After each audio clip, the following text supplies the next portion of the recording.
Tortas de Navidad. Enero.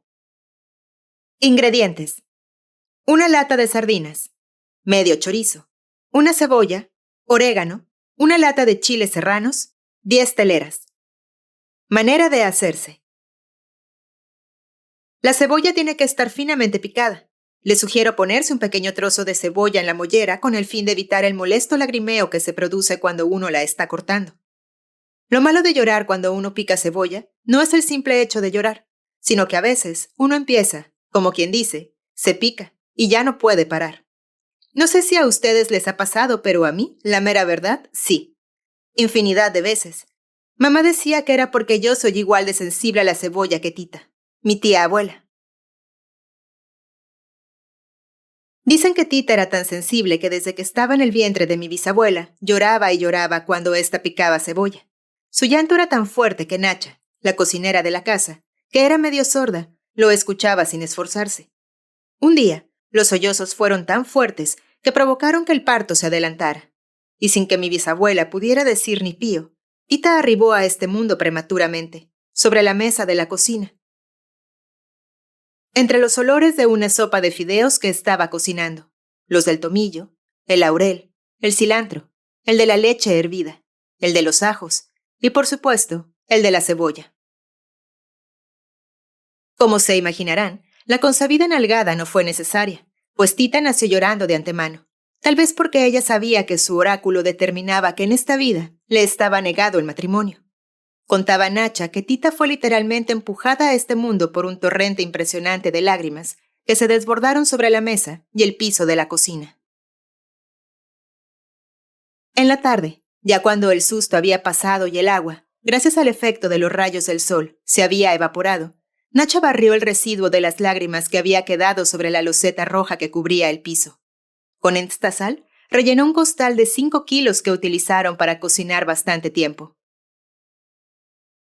Este inusitado nacimiento determinó el hecho de que Tita sintiera un inmenso amor por la cocina y que la mayor parte de su vida la pasara en ella, prácticamente desde que nació, pues cuando contaba con 2 días de edad, su padre, o sea, mi bisabuelo, murió de un infarto. A mamá Elena, de la impresión, se le fue la leche. Como en esos tiempos no había leche en polvo ni nada que se le pareciera, y no pudieron conseguir nodriza por ningún lado, se vieron en un verdadero lío para calmar el hambre de la niña. Nacha, que se la sabía de todas respecto a la cocina, y muchas otras cosas que ahora no vienen al caso, se ofreció a hacerse cargo de la alimentación de Tita. Ella se consideraba la más capacitada para formarle el estómago a la inocente criaturita, a pesar de que nunca se casó ni tuvo hijos. Ni siquiera sabía leer ni escribir, pero eso sí, sobre cocina tenía tan profundos conocimientos como la que más. Mamá Elena aceptó con agrado la sugerencia, pues bastante tenía ya con la tristeza y la enorme responsabilidad de manejar correctamente el rancho, para así poderle dar a sus hijos la alimentación y educación que se merecían, como para encima tener que preocuparse por nutrir debidamente a la recién nacida. Por tanto, desde ese día, Tita se mudó a la cocina y entre atoles y tés creció de lo más sana y rozagante. Es de explicarse entonces el que se le haya desarrollado un sexto sentido en todo lo que a comida se refiere. Por ejemplo, sus hábitos alimenticios estaban condicionados al horario de la cocina. Cuando en la mañana Tita olía que los frijoles ya estaban cocidos, o cuando a mediodía sentía que el agua ya estaba lista para desplumar a las gallinas, o cuando en la tarde se horneaba el pan para la cena, ella sabía que había llegado la hora de pedir sus alimentos. Algunas veces lloraba de balde, como cuando Nacha picaba cebolla, pero como las dos sabían la razón de estas lágrimas, no se tomaban en serio. Inclusive, se convertía en el motivo de diversión, a tal grado que durante la niñez, Tita no diferenciaba bien las lágrimas de la risa de las del llanto. Para ella, reír era una manera de llorar. De igual forma confundía el gozo de vivir con el de comer. No era fácil para una persona que conoció la vida a través de la cocina entender el mundo exterior. Ese gigantesco mundo que empezaba de la puerta de la cocina hacia el interior de la casa, porque el que colindaba con la puerta trasera de la cocina y que daba al patio, a la huerta, a la hortaliza, sí le pertenecía por completo, lo dominaba. Todo lo contrario de sus hermanas, a quienes este mundo les atemorizaba y encontraban lleno de peligros incógnitos. Les parecían absurdos y arriesgados los juegos dentro de la cocina. Sin embargo, un día Tita las convenció de que era un espectáculo asombroso el ver cómo bailaban las gotas de agua al caer sobre el comal bien caliente. Pero mientras Tita cantaba y sacudía rítmicamente sus manos mojadas para que las gotas de agua se precipitaran sobre el comal y danzaran, Rosaura permanecía en un rincón, pasmada por lo que observaba. En cambio, Gertrudis, como en todo aquello donde interviniera el ritmo, el movimiento o la música, se vio fuertemente atraída hacia el juego y se integró con entusiasmo. Entonces a Rosaura no le quedó otra que tratar de hacer lo propio, pero como casi no se mojó las manos y lo hacía con tanto miedo, no logró el efecto deseado. Tita entonces trató de ayudarla acercándole las manos al comal. Rosaura se resistió, y esta lucha no paró hasta que Tita, muy enojada, le soltó las manos, y éstas, por inercia, cayeron sobre el ardiente comal. Además de ganarse una soberana paliza, Tita quedó privada de jugar con sus hermanas dentro de su mundo. Entonces Nacha se convirtió en su compañera de diversión. Juntas se dedicaban a inventar juegos y actividades siempre en relación con la cocina. Como el día en que vieron en la plaza del pueblo a un señor que formaba figuras de animales con globos alargados, y se les ocurrió repetir el mecanismo, pero utilizando trozos de chorizo. Armaron no solo animales conocidos, sino que además inventaron algunos con cuello de cisne, patas de perro y cola de caballo, por citar solo algunos. El problema surgía cuando tenían que deshacerlos para freír el chorizo. La mayoría de las veces Tita se negaba. La única manera en que accedía voluntariamente a hacerlo era cuando se trataba de elaborar las tortas de Navidad, pues le encantaban. Entonces, no solo permitía que se desbaratara uno de sus animales, sino que alegremente observaba cómo se freía. Hay que tener cuidado de freír el chorizo para las tortas a fuego muy lento, para que de esta manera quede bien cocido, pero sin dorarse excesivamente. En cuanto está listo, se retira del fuego y se le incorporan las sardinas, a las que con anterioridad se las ha despojado del esqueleto. Es necesario también rasparles con un cuchillo las manchas negras que tienen sobre la piel. Junto con las sardinas se mezclan la cebolla, los chiles picados y el orégano molido. Se deja reposar la preparación antes de rellenar las tortas. Tita gozaba enormemente este paso, ya que mientras reposa el relleno es muy agradable gozar del olor que despide, pues los olores tienen la característica de reproducir tiempos pasados junto con sonidos y olores nunca igualados en el presente.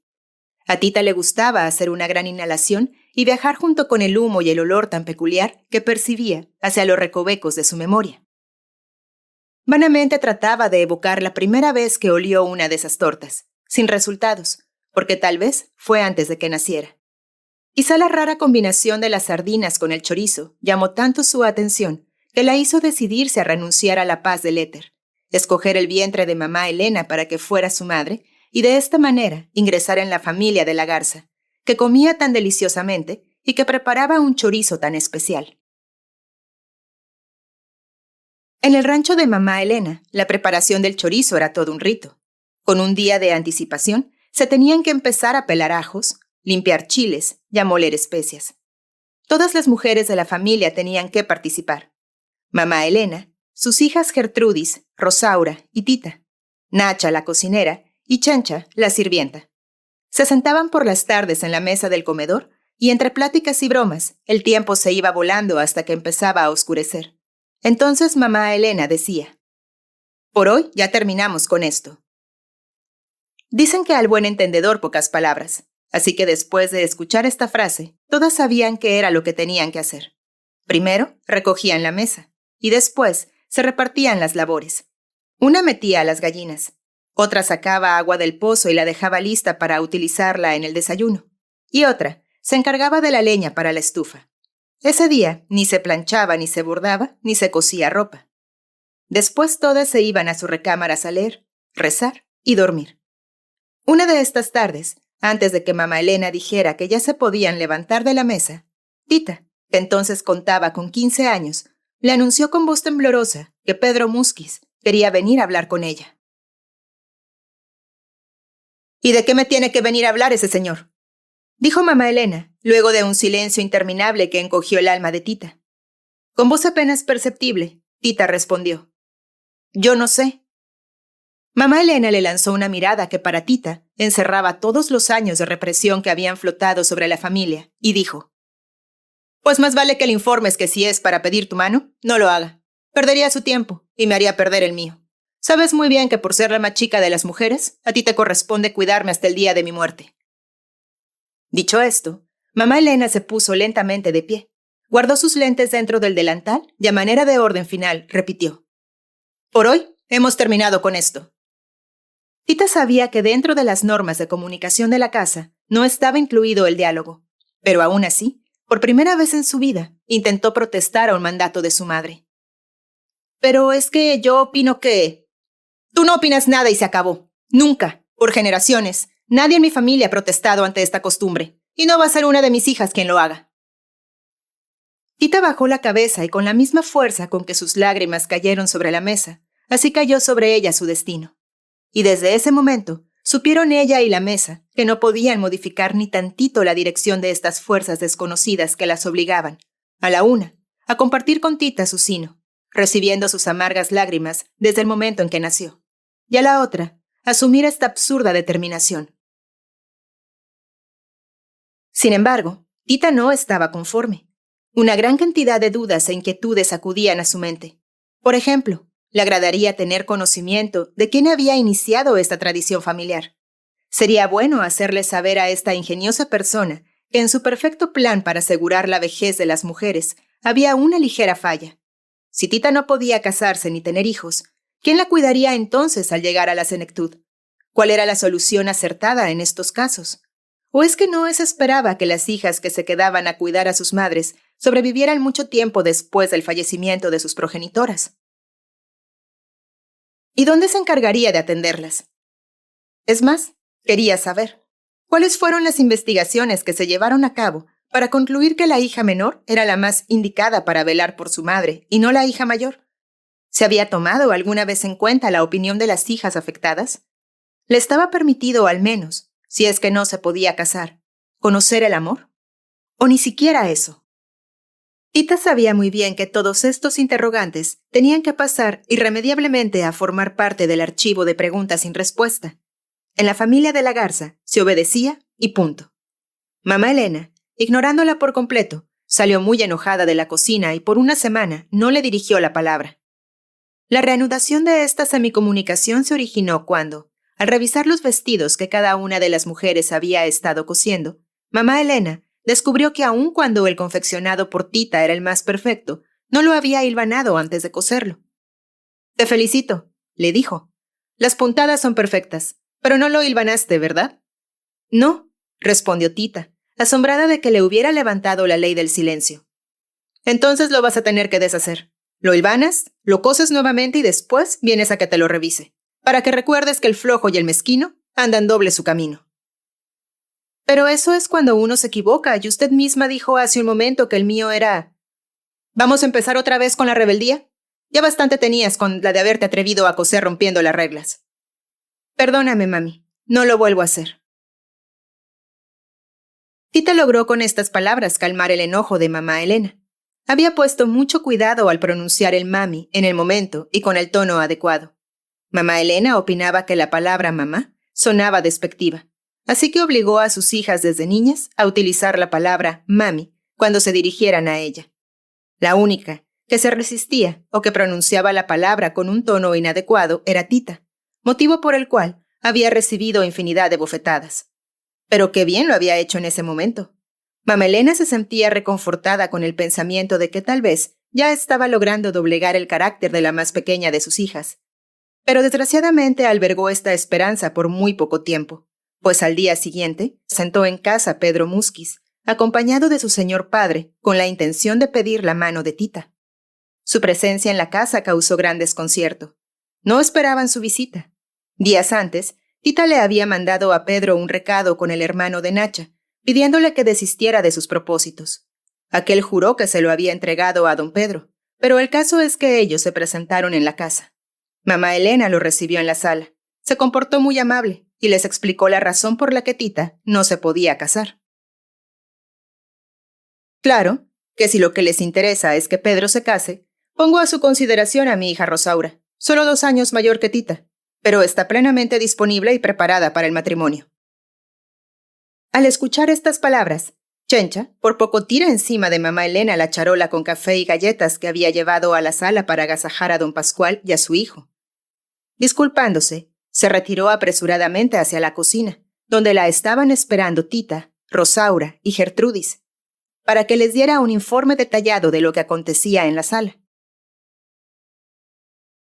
Entró atropelladamente y todas suspendieron de inmediato sus labores para no perderse una sola de sus palabras. Se encontraban ahí reunidas con el propósito de preparar tortas de Navidad. Como su nombre lo indica, estas tortas se elaboran durante la época navideña, pero en esta ocasión las estaban haciendo para festejar el cumpleaños de Tita. El 30 de septiembre cumpliría 16 años y quería celebrarlos comiendo uno de sus platillos favoritos. ¡Ay, sí, no! Su amá habla de estar preparada para el matrimonio, como si fuera un plato de enchiladas, y ni encina, porque pues no es lo mismo que lo mismo. Uno no puede cambiar unos tacos por unas enchiladas así como así. Chencha no paraba de hacer este tipo de comentarios mientras les narraba, a su manera, claro, la escena que acababa de presenciar. Tita conocía lo exagerada y mentirosa que podía ser Chencha, por lo que no dejó que la angustia se apoderara de ella. Se negaba a aceptar como cierto lo que acababa de escuchar. Fingiendo serenidad, siguió partiendo las teleras, para que sus hermanas y Nacha se encargaran de rellenarlas. De preferencia, las teleras deben ser horneadas en casa, pero si no se puede, lo más conveniente es encargar en la panadería unas teleras pequeñas, pues las grandes no funcionan adecuadamente para esta receta. Después de rellenarlas, se meten 10 minutos al horno y se sirven calientes. Lo ideal es dejarlas al sereno toda una noche envueltas en una tela, para que el pan se impregne con la grasa del chorizo. Cuando Tita estaba acabando de envolver las tortas que comerían al día siguiente, entró en la cocina mamá Elena para informarles que había aceptado que Pedro se casara, pero con Rosaura.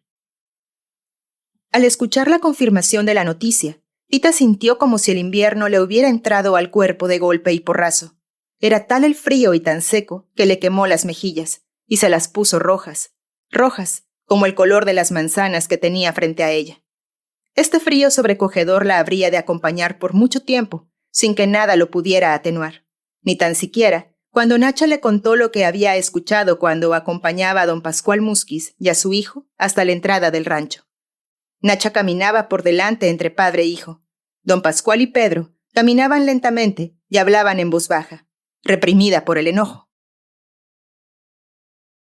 ¿Por qué hiciste esto, Pedro? Quedamos en ridículo aceptando la boda con Rosaura. ¿Dónde quedó, pues, el amor que le juraste a Tita? ¿Qué no tienes palabra? Claro que la tengo, pero si a usted le negaran de una manera rotunda casarse con la mujer que ama y la única salida que le dejaran para estar cerca de ella fuera la de casarse con la hermana, ¿no tomaría la misma decisión que yo? Nacha no alcanzó a escuchar la respuesta porque el Pulque, el perro del rancho, salió corriendo, ladrándole a un conejo al que confundió con un gato. Entonces, ¿te vas a casar sin sentir amor? No, papá, me caso sintiendo un inmenso e imperecedero amor por Tita. Las voces se hacían cada vez menos perceptibles, pues eran apagadas por el ruido que hacían los zapatos al pisar las hojas secas. Fue extraño que Nacha, que para entonces estaba más sorda, dijera haber escuchado la conversación. Tita igual agradeció que se lo hubiera contado, pero esto no modificó la actitud de frío respeto que desde entonces tomó para con Pedro. Dicen que el sordo no oye, pero compone. Tal vez Nacha solo escuchó las palabras que todos callaron. Esa noche fue imposible que Tita conciliara el sueño. No sabía explicar lo que sentía. Lástima que en aquella época no se hubieran descubierto los hoyos negros en el espacio, porque entonces le hubiera sido muy fácil comprender que sentía un hoyo negro en medio del pecho, por donde se le colaba un frío infinito. Cada vez que cerraba los ojos podía revivir muy claramente las escenas de aquella noche de Navidad, un año atrás, en que Pedro y su familia habían sido invitados por primera vez a cenar a su casa, y el frío se le agudizaba. A pesar del tiempo transcurrido, ella podía recordar perfectamente los sonidos, los olores, el roce de su vestido nuevo sobre el piso recién encerado, la mirada de Pedro sobre sus hombros, esa mirada. Ella caminaba hacia la mesa llevando una charola con dulces de yemas de huevo cuando la sintió, ardiente, quemándole la piel. Giró la cabeza y sus ojos se encontraron con los de Pedro. En ese momento, comprendió perfectamente lo que debe sentir la masa de un buñuelo al entrar en contacto con el aceite hirviendo. Era tan real la sensación de calor que invadía todo su cuerpo, que ante el temor de que, como a un buñuelo, le empezaran a brotar burbujas por todo el cuerpo, la cara, el vientre, el corazón, los senos, Tita no pudo sostenerle esa mirada, y bajando la vista, cruzó rápidamente el salón hasta el extremo opuesto, donde Gertrudis pedaleaba en la pianola el vals Ojos de Juventud. Depositó la charola sobre una mesita de centro, tomó distraídamente una copa de licor de Noyó que encontró en su camino, y se sentó junto a Paquita Lobo, vecina del rancho. El poner distancia entre Pedro y ella de nada le sirvió. Sentía la sangre correr abrasadoramente por sus venas. Un intenso rubor le cubrió las mejillas, y por más esfuerzos que hizo no pudo encontrar un lugar donde posar su mirada. Paquita notó que algo raro le pasaba, y mostrando gran preocupación, la interrogó. «Qué rico está el licorcito, ¿verdad?» «¿Mande usted?» «Te veo muy distraída, Tita. ¿Te sientes bien?» «Sí, muchas gracias». «Ya tienes edad suficiente como para tomar un poco de licor en ocasiones especiales, pilluela. Pero dime, ¿cuentas con la autorización de tu mamá para hacerlo? Porque te noto agitada y temblorosa». Y añadió lastimeramente. «Mejor ya no tomes, no vayas a dar un espectáculo». Nada más eso le faltaba, que Paquita Lobo pensara que estaba borracha. No podía permitir que le quedara la menor duda, o se exponía a que fuera a llevarle el chisme a su mamá. El terror a su madre la hizo olvidarse por un momento de la presencia de Pedro, y trató por todos los medios de convencer a Paquita de la lucidez de su pensamiento y de su agilidad mental. Platicó con ella de algunos chismes y bagatelas. Inclusive, le proporcionó la receta del Noyó, que tanto le inquietaba. Este licor se fabrica poniendo 4 onzas de almendras de albérchigo y media libra de almendras de albaricoque en una azumbre de agua, por 24 horas, para que aflojen la piel. Luego se pelan, se quebrantan y se ponen en infusión en 2 azumbres de agua ardiente, por 15 días. Después, se procede a la destilación. Cuando se han desleído perfectamente 2 libras y media de azúcar quebrantada en el agua, se le añaden 4 onzas de flor de naranja. Se forma la mezcla y se filtra.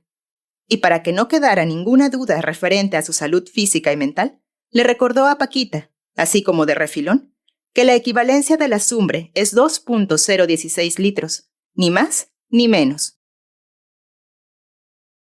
Así que cuando mamá Elena se acercó a ellas para preguntarle a Paquita si estaba bien atendida, esta entusiasmada respondió: «Estoy perfectamente. Tienes unas hijas maravillosas, y su conversación es fascinante». Mamá Elena le ordenó a Tita que fuera a la cocina por unos bocadillos para repartir entre todos los presentes. Pedro, que en ese momento pasaba por ahí, no por casualidad, se ofreció a ayudarla. Tita caminaba apresuradamente hacia la cocina, sin pronunciar una sola palabra. La cercanía de Pedro la ponía muy nerviosa. Entró y se dirigió con rapidez a tomar una de las charolas con deliciosos bocadillos que esperaban pacientemente en la mesa de la cocina. Nunca olvidaría el roce accidental de sus manos cuando ambos trataron torpemente de tomar la misma charola al mismo tiempo. Fue entonces cuando Pedro le confesó su amor. «Señorita Tita, quisiera aprovechar la oportunidad de poder hablarle a solas para decirle que estoy profundamente enamorado de usted. Sé que esta declaración es atrevida y precipitada, pero es tan difícil acercársele que tomé la decisión de hacerlo esta misma noche. Solo le pido que me diga si puedo aspirar a su amor». «No sé qué responderle. Deme tiempo para pensar». «No, no podría. Necesito una respuesta en este momento. El amor no se piensa. ¿Se siente o no se siente? Yo soy hombre de pocas, pero muy firmes palabras. Le juro que tendrá mi amor por siempre. ¿Qué hay del suyo? ¿Usted también lo siente por mí?» «Sí. Sí, sí y 1000 veces sí. Lo amó desde esa noche para siempre. Pero ahora tenía que renunciar a él.